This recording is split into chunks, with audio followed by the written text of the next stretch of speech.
चलिए जानते हैं आज की देश और दुनिया की सिलेक्टेड काम की और महत्वपूर्ण 50 बड़ी खबरों को सिर्फ 10 मिनट में। पर अभी तक आपने इस वीडियो को लाइक नहीं किया तो लाइक कर दीजिए। तो चलिए वीडियो स्टार्ट करते हैं। गणतंत्र दिवस परेड में शामिल होंगे ऑटो रिक्शा चालक, हेल्थ वर्कर और सफाई कर्मचारी, पीएम मोदी ने दिया निर्देश।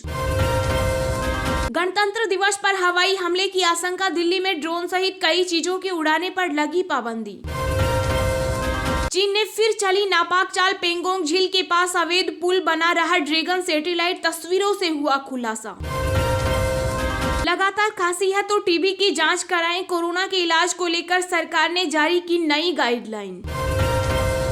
पीएम मोदी ने किया बीजेपी कार्यकर्ताओं से नमो ऐप के जरिए संवाद, कहा हर वोट बेहद कीमती, हर किसी को बतानी होगी इसकी कीमत। पिछले 7 सालों के उच्चतम स्तर पर पहुंचा कच्चा तेल, बजट से पहले बढ़ी सरकार की टेंशन। आधार को लेकर आई बड़ी खबर, खुले बाजार से प्रिंट कराएं आधार स्मार्ट कार्ड, वैध नहीं, यूआईडीएआई ने दी अहम जानकारी। गणतंत्र दिवस समारोह से पहले बढ़ी राजपथ की सुरक्षा, 300 सीसीटीवी कैमरे में रखी जाएगी नजर, हर चेहरे की होगी पहचान। पंजाब में आम आदमी पार्टी के सीएम कैंडिडेट होंगे भगवंत मान, मेहाली में अरविंद केजरीवाल ने किया ऐलान। हिंद प्रशांत क्षेत्र में चीन की दादागिरी पर अमेरिका का सख्त संदेश, कहा सुधर जाओ नहीं तो जंग के लिए रहो तैयार। सपा अध्यक्ष अखिलेश यादव का ऐलान, यूपी में 300 यूनिट फ्री बिजली चाहने वाले दर्ज कराएं नाम, आज से शुरू होगा अभियान। गणतंत्र दिवस झांकी विवाद पर केंद्र सरकार ने दी सफाई, कहा हम नहीं विशेषज्ञ समिति करती है फैसला। बिहार में अब शराब पीने वालों को नहीं होगी जेल, नीतीश सरकार शराबबंदी कानून में करेगी संशोधन, जुर्माना देकर रिहा होंगी शराबी। कोरोना और तेल की महंगाई ने तोड़ी एयरलाइन की कमर, 20,000 करोड़ तक जा सकता है इस साल का घाटा।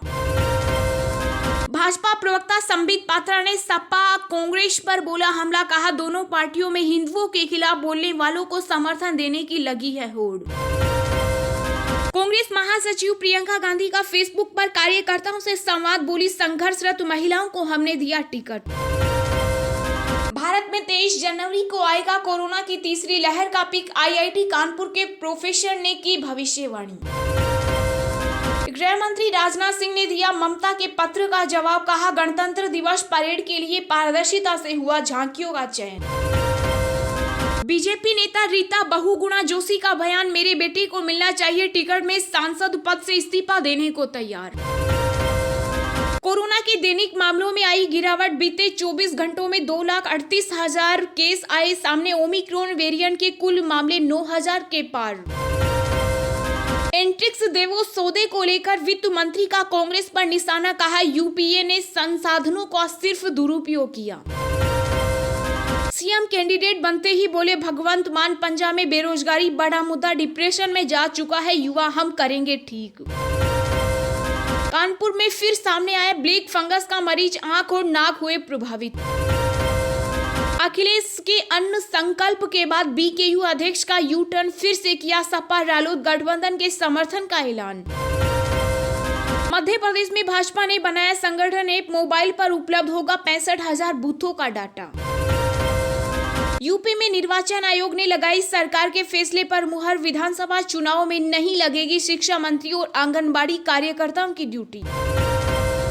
यूपी में अखिलेश के समर्थन में जनसभाएं करेंगी ममता बनर्जी, गोवा में 32 सीटों पर चुनाव लड़ सकती है टीएमसी। कांग्रेस के नए वीडियो में चन्नी का चेहरा और अभिनेता सोनू सूद की आवाज, पंजाब में सीएम चेहरे को लेकर बढ़ी हलचल। दिल्ली, यूपी सहित कई राज्यों में बारिश से और बढ़ेगी सर्दी, मौसम विभाग ने जारी की चेतावनी। कांग्रेस ने गोवा में उम्मीदवारों की तीसरी सूची की जारी, 9 प्रत्याशियों को दिया गया टिकट। पंजाब में ईडी का बड़ा एक्शन, सीएम चन्नी के भतीजे समेत कई खनन कंपनियों के ठिकानों पर की छापेमारी। भीम आर्मी चीफ चंद्रशेखर का ऐलान, अकेले चुनाव लड़ेगी आजाद समाज पार्टी, कैंडिडेट्स की लिस्ट की जारी। 23 जनवरी को ही होगी यूपी टेट की परीक्षा, सीएम योगी ने ट्वीट कर अटकलों पर लगाया विराम। सुप्रीम कोर्ट करेगा सपा की मान्यता रद्द करने वाली अर्जी पर सुनवाई, नाहिद हसन को उम्मीदवार बनाकर मुश्किल में पड़े अखिलेश यादव। बीएसएनएल का 599 रुपए वाला STV plan, daily 5G data और 84 दिनों की वैधता समेत पाएं कई मुफ्त सुविधाएं। लखीमपुर केस में आशीष मिश्रा की जमानत पर हाईकोर्ट ने फैसला रखा सुरक्षित, 2 दिन में आएगा वर्डिक्ट। उत्तराखंड में विधानसभा चुनाव से पहले हरक सिंह को लेकर कांग्रेस में विवाद, पूर्व सीएम हरीश रावत ने आलाकमान के सामने जताया विरोध। पीएम मोदी पर विवादित बयान के बाद बढ़ी कांग्रेस नेता नाना पटोले की मुश्किलें, नागपुर में शिकायत दर्ज, बढ़ाई गई घर की सुरक्षा। पद्मश्री से सम्मानित प्रसिद्ध कार्टूनिस्ट नारायण देवनाथ का निधन, सीएम ममता बनर्जी ने जताया शोक। गोवा में टला बड़ा हादसा, बेपटरी हुई Vasco D gamma Howrah Amravati express, सभी यात्री सुरक्षित। अरुणाचल प्रदेश में महसूस किए गए भूकंप के हल्के झटके, रिक्टर स्केल पर 4.9 मापी गई तीव्रता। पूनम पांडे को सुप्रीम कोर्ट से मिली अंतरिम राहत, राजकुंद्रा केस में खटखटाया था अदालत का दरवाजा। जी हां दोस्तों, और भी बहुत बड़ी काम की खबरें निकल कर आ रही हैं, इसलिए वीडियो को लास्ट तक जरूर देखना। तो चलिए अब जानते हैं जो महत्वपूर्ण काम की खबरें हैं उनको विस्तार से। पर इससे पहले अभी तक आपने इस वीडियो को लाइक नहीं किया तो लाइक कर दीजिए। गणतंत्र दिवस परेड में शामिल होंगे ऑटो रिक्शा चालक, हेल्थ वर्कर और सफाई कर्मचारी, पीएम मोदी ने दिया निर्देश। जी हां, 26 जनवरी 2022 को भारत अपना 73वां गणतंत्र दिवस मनाएगा। देश में हर साल इस दिन राजपथ पर गणतंत्र दिवस की परेड आयोजित होती है, लेकिन इस बार गणतंत्र दिवस की परेड सबसे अलग होने वाली है। प्रधानमंत्री नरेंद्र मोदी ने निर्देश दिया कि राजपथ पर गणतंत्र दिवस परेड में ऐसे लोगों को भी आमंत्रित किया जाएगा जिन्हें आमतौर पर मौका नहीं मिलता। पीएम ने कहा कि इसमें ऑटो रिक्शा चालक, सफाई कर्मचारी, हेल्थ वर्कर, मजदूर आदि होने चाहिए। इसके अलावा दिल्ली पुलिस ने 26 जनवरी की सुरक्षा को लेकर आदेश जारी कर कई गतिविधियों में रोक लगाई है। ये रोक 20 जनवरी से लागू होगी। गणतंत्र दिवस समारोह 2022 के अवसर पर दिल्ली एनसीआर के अधिकार क्षेत्र में पैरालाइडर, माइक्रोलाइटर विमान, गर्म हवा के गुब्बारे, छोटे आकार के संचालित विमान पर 15 फरवरी तक पूरी तरह से रोक रहेगी। लगातार खांसी है तो टीबी की जांच कराएं, कोरोना के इलाज को लेकर सरकार ने नई गाइडलाइन की जारी। जी हां, देश में तेजी से फैल रहे कोरोना और इसके ओमिक्रॉन वेरिएंट के इलाज के लिए केंद्र सरकार ने अपनी क्लिनिकल गाइडलाइन में संशोधन किया। इस गाइडलाइन में सरकार ने डॉक्टरों को कोविड संक्रमित लोगों को स्टेरॉइड देने से बचने की सलाह दी। नई गाइडलाइन में कोरोना के हल्के, मध्यम और गंभीर लक्षणों के लिए अलग अलग दवाइयों की डोज लेने की सलाह दी है। साथ ही कहा गया कि अगर किसी को लगातार खांसी आ रही है या 2 दिन हफ्तों में ठीक नहीं हो रही है तो उसे टीबी या ऐसी किसी भी दूसरी बीमारी के लिए टेस्ट कराना चाहिए। नई गाइडलाइन के मुताबिक अगर किसी मरीज में ऑक्सीजन सेचुरेशन 90 से 93% के बीच में फ्लक्चुएट कर रहा है और उन्हें सांस लेने में दिक्कत आ रही है तो उसे तुरंत अस्पताल में भर्ती होना चाहिए और ऐसे मरीजों को ऑक्सीजन सपोर्ट देना चाहिए। इसके अलावा गाइडलाइन में कहा गया है कि स्टेरॉइड वाले ड्रग्स अगर जरूरत से पहले या ज्यादा डोज में इस्तेमाल किए जाएं तो इनसे ब्लैक फंगस जैसे सेकेंडरी इन्फेक्शन का डर बढ़ता है।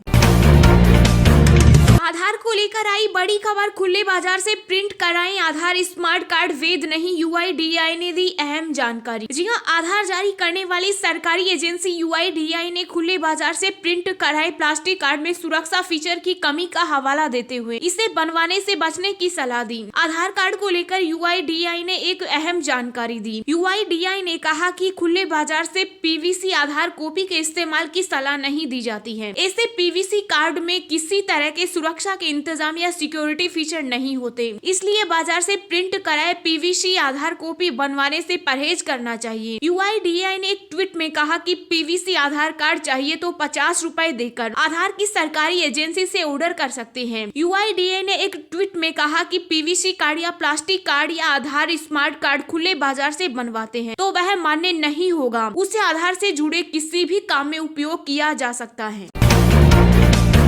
पीएम मोदी ने किया बीजेपी कार्यकर्ताओं से नमो ऐप के जरिए संवाद, कहा हर वोट बेहद कीमती, हर किसी को बतानी होगी इसकी कीमत। जी हां, प्रधानमंत्री नरेंद्र मोदी ने अपने संसदीय क्षेत्र वाराणसी के भाजपा कार्यकर्ताओं से नमो ऐप के जरिए वर्चुअल संवाद किया। पीएम मोदी ने मुख्य रूप से बूथ अध्यक्षों के साथ चर्चा कर उन्हें जीत का मंत्र दिया। प्रधानमंत्री ने भाजपा कार्यकर्ताओं से कहा कि हमें मतदाताओं को मतदान के महत्व के बारे में बताना चाहिए, उन्हें बताया कि हर वोट महत्वपूर्ण है। उत्तर प्रदेश में होने वाले विधानसभा चुनाव में बढ़ चढ़कर हिस्सा लें। उन्होंने कहा कि बनारस में आजादी के अमृत महोत्सव में लोग बढ़ चढ़कर काम कर रहे हैं। चुनाव को जीतने के साथ साथ संगठन का विस्तार और कार्यकर्ता का विकास भी होना चाहिए। नमो ऐप के जरिए पीएम मोदी ने कार्यकर्ताओं को कहा कि हमें प्राकृतिक खेती को बढ़ावा देने की जरूरत है। किसानों को रसायन मुक्त खेती के लिए प्रोत्साहित किया जाना चाहिए। हमें आजादी का अमृत महोत्सव के जश्न में सभी को जोड़ना चाहिए। पीएम ने कहा कि हम लोगों को वोट की ताकत को भी समझाना चाहते हैं। भाजपा को आगे बढ़ाने और संगठन को मजबूत करने के लिए हम काम करेंगे। दिन भर की ताजा खबरें सबसे पहले पाने के लिए चैनल को सब्सक्राइब करें और बेल आइकन को प्रेस करके ऑल को सेलेक्ट करें। सपा अध्यक्ष अखिलेश यादव का ऐलान, यूपी में 300 यूनिट फ्री बिजली चाहने वाले दर्ज कराए नाम, आज से शुरू होगा अभियान। जी हां, समाजवादी पार्टी प्रमुख अखिलेश यादव ने लखनऊ में प्रेस कॉन्फ्रेंस करके बड़ा चुनावी ऐलान किया। उन्होंने कहा कि जिन लोगों के बिजली के बिल ज्यादा आए हैं वो आए और अपना नाम लिखवाएं। सपा की सरकार बनने पर उन्हें 300 यूनिट फ्री बिजली दी जाएगी। अखिलेश यादव ने कहा कि समाजवादी पार्टी ने इसे अपने घोषणा पत्र में शामिल किया है। जिसे 300 यूनिट फ्री बिजली चाहिए वो अपना नाम लिखकर फॉर्म जमा करें। अखिलेश यादव ने कहा इसके लिए आज से अभियान शुरू किया जाएगा। लोगों को उनका बिजली बिल जिस नाम से उनके घर आता है वो नाम इस अभियान के तहत फॉर्म में भरवाया जाएगा। सपा अध्यक्ष अखिलेश यादव ने बताया कि सपा के कार्यकर्ता डोर टू डोर कैंपेन के लिए जाएंगे और उसी दौरान घोषणाओं की जानकारी देंगे और बिजली वाले फॉर्म भी भरवाएंगे।